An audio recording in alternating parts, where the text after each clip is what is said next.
आज की मूवी एक ऐसे लड़का से होती है जो अपनी शक्तियों से और अपनी माँ की सच्चाई से अनजान है, और ग्रेगरी के साथ चुड़ैलों की रानी जो पूरी दुनिया को तबाह करना चाहती है उसे मारने के लिए निकल पड़ता है।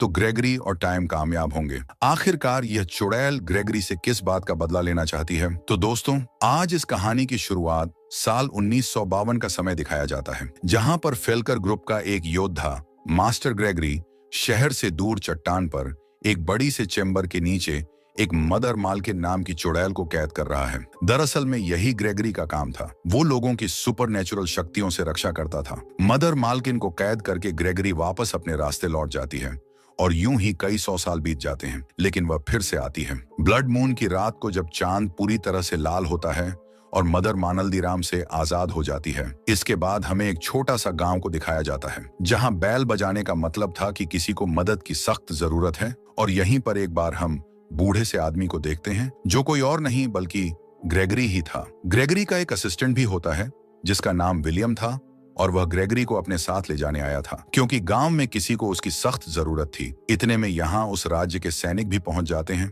जो ग्रेगरी को बूढ़ समझकर उसका मजाक उड़ाने लगते हैं। लेकिन ग्रेगरी भी इनकी जमक धुलाई करता है और फिर जाने के लिए मान जाता है। पर इससे पहले वह अपनी ब्लैक मैजिक की सामग्री लेता है और फिर एक पुराने चर्च में पहुंचता है, जहां हम एक छोटी सी बच्ची को देखते हैं। ये बच्ची असल में एक विच की कैद में थी, जो कोई और नहीं बल्कि मदर मालकिन ही थी, और ग्रेगरी भी उस बच्ची को देखते ही समझ गया था कि मदर मालकिन आजाद हो चुकी है। इसलिए वह तुरंत अपनी शक्तियों को बच्ची के ऊपर आजमा रही है, और मदर मालकिन की आत्मा उसका शरीर छोड़ देती है। लेकिन बाहर आते ही वो ग्रेगरी को धमकाती है और अपने ड्रैगन वाले रूप में आकर भागने की कोशिश करती है। लेकिन चांदी उसकी कमजोरी थी, इसलिए विलियम और ग्रेगरी चांदी की जंजीर से उसे एक बार फिर कैद कर लेते हैं। लेकिन इस बार पिंजरे के अंदर जाने से पहले ही मदर मालकिन ने विलियम को पकड़े लिया था, यानी अब विलियम भी उसके साथ पिंजरे के अंदर था, जिसे मारकर वह विलियम की एज से थोड़ी और शक्तिशाली हो जाती है। ग्रेगरी जानती थी कि मदर मालकिन पूरी दुनिया के लिए खतरा है, इसलिए वह मालकिन समेत पूरे पिंजरे को आग के हवाले कर देता है। लेकिन वह इस बात से बरकरार था कि इतने साल कैद में रहने के कारण मदर मालकिन अब पहले से कई गुना ज्यादा शक्तिशाली हो चुकी है, इसलिए वो पिंजरे को तोड़कर एक बार फिर फरार हो जाती है। इसके बाद हमें पास के गांव में टाइनम नाम का एक लड़का दिखाया जाता है, जो यहाँ पर अपनी फैमिली के साथ रहता था। लेकिन कुछ दिनों से उसे अजीबों गरीब आत्माओं के विजन्स आ रहे थे, लेकिन वो अनजान था कि ऐसा उसके साथ क्यों हो रहा है। कुछ देर बाद यहाँ मास्टर ग्रेगरी पहुंचते हैं, जो टाइनम को अपने साथ ले जाना चाहते थे, क्योंकि टाइनम 7th सन का 7th सन है। यहाँ हमें बताया जाता है कि 7वें बेटे का 7वां बेटा अलौकिक शक्तियों से भरा हुआ होता है, और टाइम वही 7th सन है, और वह खुद मास्टर ग्रेगरी के साथ जाना चाहता था, क्योंकि उसने कई बार अपने विजन्स में मास्टर ग्रेगरी को देखा था। लेकिन टाइम की मदर ये नहीं चाहती थी। आखिरकार उन्हें भी मानना पड़ जाता है, और वह अपने बेटे को एक ताबीज देकर विदा करती है, जो उसे रास्ते में आने वाली सभी बुरी शक्तियों से बचाने वाला था। दूसरी तरफ मदर मालकिन कई वर्षों के बाद अपने महल में पहुंचती है, जो पूरी तरह से खंडहर बन चुका था। यहाँ मदर मालकिन बहन लिजा भी होती है, जिसे ग्रेगरी ने पूरी तरह से जला दिया था। लेकिन मदर मालकिन अब इतनी शक्तिशाली थी कि वह एक ही झटके में अपनी बहन की खूबसूरती लौटा देती है। इसके बाद वह अपने खंडहर बड़े महल को शाही महल में बदल देती है। साथ ही ग्रेगरी से बदला लेने की कसम खाती है और अपनी बिखरी हुई सेना को एक बार फिर इकट्ठा करना शुरू कर देती है। दूसरी तरफ ग्रेगरी और टाइनम बाजार में कुछ सामान खरीदने के लिए जाते हैं, जहां कुछ लोग एक लड़की को जलाने के लिए ले जा रहे थे, क्योंकि उनकी नजर में यह लड़की की एक विच थी जिसका मरना जरूरी था। लेकिन टाइनम इन लोगों को यह कहकर रोक लेता है कि वह मास्टर ग्रेगरी का असिस्टेंट है और इस लड़की से उन सबको निजात दिला सकता है। टाइम की बात मानकर गांव वाले भी उसे छोड़ देते हैं, और टाइम उसके बारे में जानने की कोशिश करता है। दरअसल टाइनम ने अपनी विजन्स में कई बार इस लड़की को भी देखा था,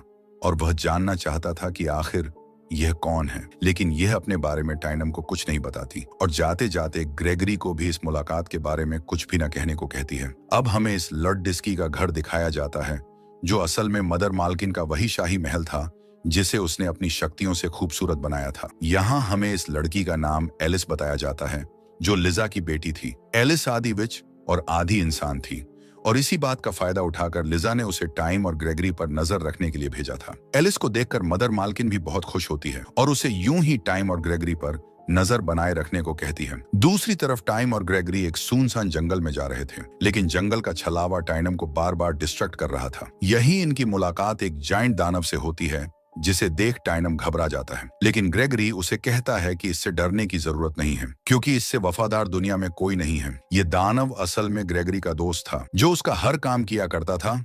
इसके बाद ग्रेगरी टाइनम को अपने घर लेकर पहुंचता है, जहां टाइनम में एक तस्वीर को देखकर समझ जाता है कि ग्रेगरी फल्कन ग्रुप का मेंबर है।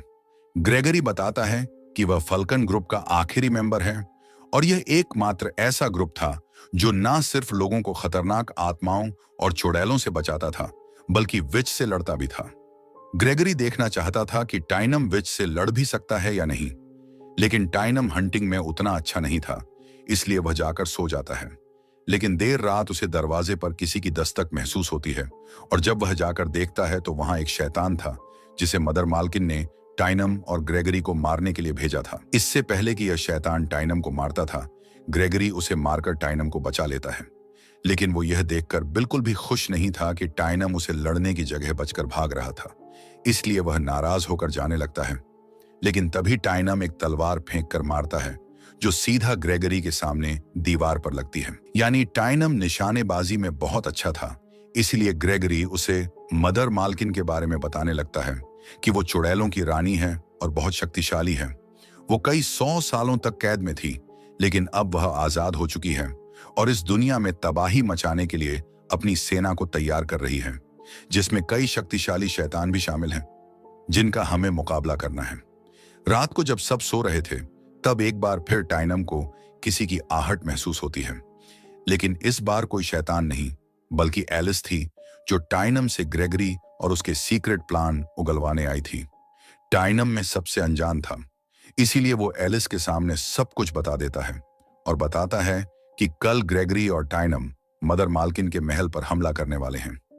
एलिस, जो कहीं ना कहीं टाइनम से अट्रैक्ट हो रही थी, उसे इस सब से दूर रहने के लिए कहती है। लेकिन टाइम ग्रेगरी के साथ अगले ही दिन मालकिन के महल के लिए रवाना हो जाता है, पर बीच रास्ते में कुछ सैनिक इनका रास्ता रोककर इन्हें कहते हैं कि राजा को ग्रेगरी की मदद की जरूरत है, क्योंकि उन्होंने एक बर्थडे से मॉन्स्टर को पकड़ लिया था, जिसे फिलहाल एक पिंजरे में बंद करके रखा गया है। ग्रेगरी भी राजा के पास जाने के लिए मान जाता है, और वहां पहुंचते ही उसे एक बड़े से पिंजरे में बड़ा सा मॉन्स्टर दिखता है, जो बिल्कुल किसी भालू के जैसा था और अब तक कई सैनिकों को मार चुका था। ग्रेगरी यहां पहुंचते ही चांदी की राख इस मॉन्स्टर के ऊपर डालता है और वह अपने असली रूप में आ जाता है। इस मॉन्स्टर का नाम उर्ग था, यूरक मालकिन का ही एक साथी था, और राजा ने उसे मारने के आदेश दिए थे। इसलिए ग्रेगरी और टाइनम मिलकर उसे एक पिंजरे में कैद करते हैं, और उसे मारने के लिए ग्रेगरी टाइनम के हाथों में सामान थमा आता है, ताकि वह यूरक को मार सके। लेकिन टाइनम बहुत ही रहमदिल का इंसान था, जिसने आज तक किसी की जान नहीं ली थी, इसलिए वह ऑर्क को नहीं मार पाता, और यह काम भी ग्रेगरी को ही पूरा करना पड़ता है। लेकिन ग्रेगरी टाइन को खूब खरी खोटी सुनाता है कि अगर तुम अर्क को नहीं मार पाए तो उस चुड़ैल मालकिन को कैसे मार पाओगे। ग्रेगरी उसे अपने साथ ले जाने से भी इनकार करता है, क्योंकि उसकी नजर में टाइनम का अब उसके साथ कोई काम नहीं था, इसलिए वह अकेला मदर मालकिन को मारने के लिए निकल जाता है।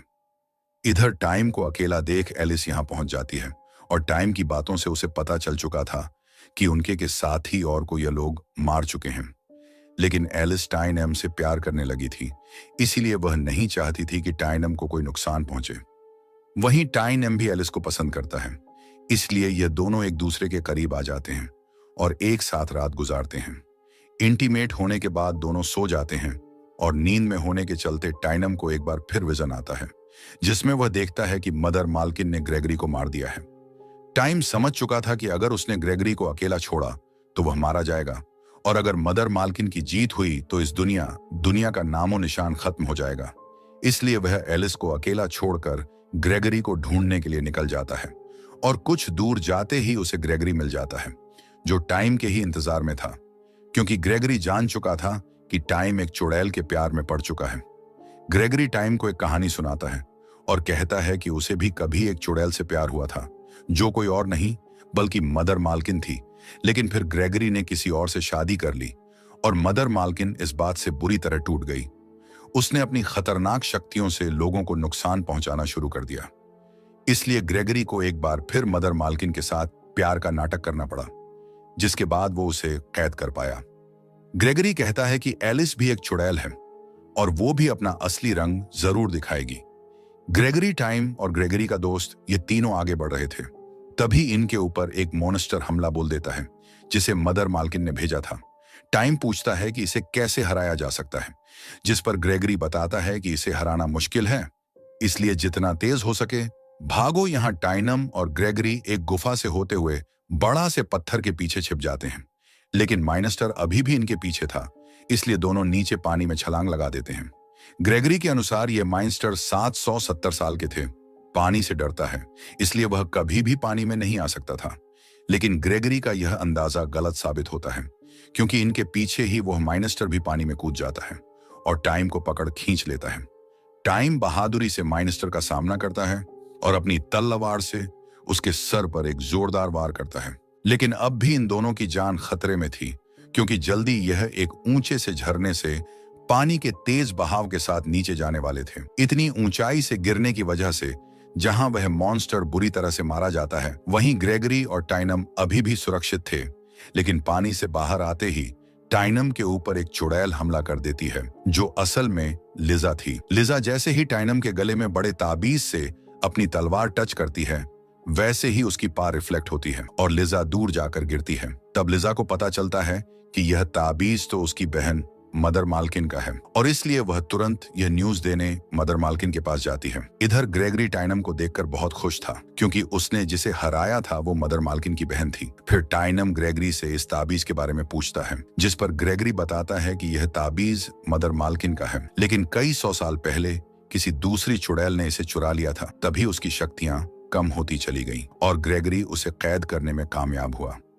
टाइनम को यह ताबीज उसकी मदर ने दिया था, इसीलिए उसे यह समझते हुए देर नहीं लगती कि उसकी माँ भी एक विच यानी चुड़ैल है, और सालों पहले जिसने मदर मालकिन से यह ताबीज चुराया था वो उसकी माँ ही थी। दूसरी तरफ एलिस जब महल पहुंचती है, तब मदर मालकिन उसके सामने एक डील रखती है, क्योंकि वह जान चुकी थी कि उसका ताबीज डायनम के पास है। मदर मालकिन कहती है कि अगर तुम टाइनम के गले से वो मैलकल स्टोर का ताबीज लाकर मुझे देती हो तो मैं उसकी जान बख्श दूंगी। एलिस, जो किसी भी कीमत पर टाइनम की जान बचाना चाहती थी, वो इस बात के लिए मान जाती है और ताबीज लेने के लिए निकल पड़ती है। एलिस के जाते ही मदर मालकिन अपनी सेना के साथ अपने असली रूप में एक शहर पर हमला करने के लिए निकल पड़ती है, जहां टॉम की फैमिली भी यहां पर रहा करती थी। ये सभी चुड़ैल और मॉन्स्टर्स के हमलों से बचकर भाग रहे थे, लेकिन टाइनम की मां नहीं चाहती थी कि लोग मरे, इसलिए वो मदर मालकिन के मॉन्स्टर्स को मारने लगती हैं। पर जल्द ही मदर मालकिन तक ये खबर पहुंच जाती है कि यहाँ एक चुड़ैल ऐसी भी है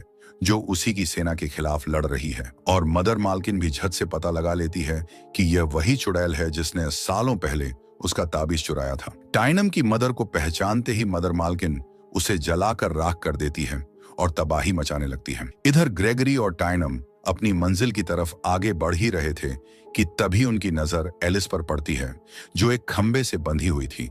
ग्रेगरी उसे नुकसान पहुंचाना चाहता था, लेकिन टाइनम उसे वहीं रोक देता है और एलिस को खोल देता है। असल में यह सब एलिस का नाटक था, ताकि वह टाइनम को अपनी बातों में उलझाकर उसका ताबीज ले सके।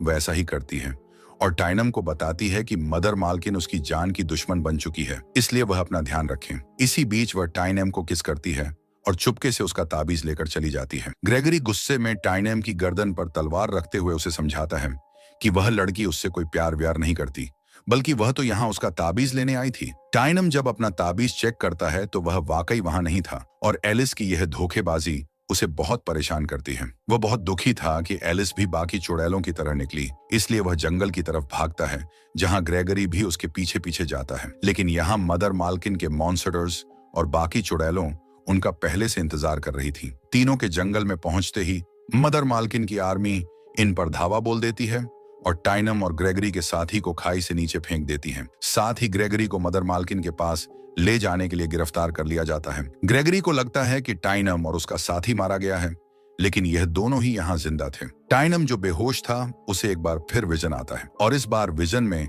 उसकी माँ थी। वो बताती है कि वह अब इस दुनिया से जा चुकी है और वह खुद एक चुड़ैल थी, लेकिन दुनिया में मौजूद हर चुड़ैल बुरी नहीं होती है। टाइनम की माँ भी एक अच्छी चुड़ैल थी जिन्होंने हमेशा लोगों की मदद की और आखिर में टाइनम के फादर से शादी करके अपना घर बसा लिया। टाइनम की मदर उसे बताती है कि वह सिर्फ seven son on F seven son नहीं है, बल्कि वह एक चुड़ैल का बेटा भी है। इस हिसाब से टाइनम एक बहुत ही बहादुर योद्धा है जिसके पास मदर मालकिन को हराने के लिए पाइनवर्स है, इसीलिए वह मदर मालकिन को हरा सकता है। दूसरी तरफ हम ग्रेगरी को देखते हैं जिसे कैद कर मदर मालकिन के सामने पेश किया जाता है। आज असल में फुल मून की रात थी, यानी मदर मालकिन आज ही के दिन और ज्यादा पाइन व फुल होने वाली थी, और अब तो उसके पास अपना वो ताबीज भी था जिसकी शक्तियों से वो जब चाहे इस दुनिया को खत्म कर सकती थी। वहीं एलिस को एक सैनिक से पता चलता है कि मदर मालकिन ने टाइनम को मरवा दिया है, जिससे एलिस मदर मालकिन पर बहुत गुस्सा होती है क्योंकि उसने अपना वादा तोड़ दिया था। इधर मदर मालकिन चांद के लाल होते ही अपने रिचुअल्स को शुरू करती हैं, और जैसे जैसे चांद की रोशनी ताबीज पर पड़ती है वो ग्रेगरी को अपनी ओर अट्रैक्ट करना शुरू कर देती है। लेकिन इससे पहले कि रिचुअल पूरा होता और मदर मालकिन ग्रेगरी से अपना बदला लेती, एलिस मदर मालकिन के गले से वो ताबीज निकाल लेती है और ग्रेगरी मालकिन के मैजिक से आजाद हो जाता है। ये देख मदर मालकिन गुस्से से आग बबूला हो जाती है और अपने मॉन्स्टर्स फाइन नर्व में आकर एलिस को पकड़ लेती है। चने के लिए भागने लगती है, लेकिन लिजा एलिस की माँ थी और वह अपनी बेटी से बहुत प्यार करती थी। वो नहीं चाहती थी कि मदर मालकिन उसे कोई नुकसान पहुंचाए, इसलिए वह भी अपने असली रूप यानी मॉन्स्टर्स वाले रूप में आकर मदर मालकिन का सामना करने लगती हैं। इस तरह दोनों मॉन्स्टर्स बनकर आसमान में ही फाइट करना शुरू कर देती हैं। इधर मदर मालकिन का ही एक योद्धा रड्डू ग्रेगरी से मदर मालकिन का बदला लेने के लिए आगे बढ़ता है, लेकिन मास्टर ग्रेगरी उसे एक मर्द की तरह इंसान के रूप में लड़ने की चुनौती देते हैं। दूसरी तरफ टाइनम और ग्रेगरी का दोस्त भी यहाँ पहुंच जाते हैं। टाइनम को यहाँ पहुंचते ही अपना ताबीज मिल जाता है जिसे पहनकर वह मदर मालकिन की सेना का सामना करता है और दोनों मिलकर मदर मालकिन के सैनिकों को रेर करने लगते हैं। वहीं ग्रेगरी और राडू के बीच भी लड़ाई चल रही थी और अब एलिस भी युद्ध में कूद चुकी थी। मदर मालकिन एलिस को मारने ने की एक बार फिर कोशिश करती है, लेकिन लिजा उसे फिर से अपने साथ उलझा लेती है। लेकिन अपनी बहन की गद्दारी से मदर मालकिन को बहुत गुस्सा आता है और आसमान में ही दोनों बहनों के बीच अपने बीस्ट फाइनम में खूंखार लड़ाई छिड़ा जाती है। नीचे ग्रेगरी ने राधु के ही हथियार से उसे मार दिया था। वहीं एलिस एक बार फिर खतरे में आती है, लेकिन टाइनम उसे बचा लेता है। अब मदर मालकिन और लिजा के बीच खूंखार लड़ाई चल रही थी जिसमें दोनों ही बहनें काफी घायल हो चुकी थीं, इसलिए दोनों तेज रफ्तार के साथ नीचे गिर जाती हैं। जहां घायल लिजा मदर मालकिन से विनती करती है कि वह एलिस को कुछ ना करें क्योंकि उसकी जिंदगी में एलिस ही सब कुछ है, लेकिन मदर मालकिन जो लिजा से बहुत नाराज थी वो एलिस की आंखों के सामने लिजा को मार डालती है। लेकिन अब उसकी पूरी सेना खत्म हो चुकी थी और उसका ताबीज भी टाइनम के पास था, इसलिए मदर मालकिन का जीतना नामुमकिन था और वह अपने आखिरी समय में ग्रेगरी के साथ बिताए खुशनुमा पलों को याद करने लगती है। लेकिन वह आज भी ग्रेगरी के धोखे को भूल नहीं पाई थी, इसलिए ग्रेगरी के नजदीक आते ही वह उसे पकड़ लेती है। पर तभी टाइनम अपनी तलवार से मदर मालकिन को मार देता है और उसके पूरे राज्य को आग के हवाले कर मिशन पूरा करता है। ग्रेगरी टाइनम की बहादुरी से बहुत खुश था, इसलिए वह टाइनम को भी फल्कन ग्रुप का सोल्जर घोषित करता है। यहाँ एलिस भी टाइनम से मिलने आती है, लेकिन वह जानती थी कि टाइनम का जन्म ग्रेगरी की तरह दुनिया को बचाने और चुड़ैल का खात्मा करने के लिए हुआ है, इसलिए वह टाइनम को जाने देती है। लेकिन जब टाइनम ग्रेगरी और उसके दोस्त के साथ चलने को कहता है तब ग्रेगरी उसे बताता है कि अब तुम भी एक योद्धा हो और यहाँ रहकर अपने राज्य और लोगों की रक्षा अकेले ही कर सकते हो। इस तरह ग्रेगरी अपने दोस्त के साथ निकल जाता है और टाइनम और एलिस एक हो जाते हैं और इसी के साथ ये मूवी यहीं खत्म हो जाती है। तो दोस्तों, कैसी लगी आपको ये मूवी? वीडियो पसंद आई हो तो लाइक करके खूब शेयर करें।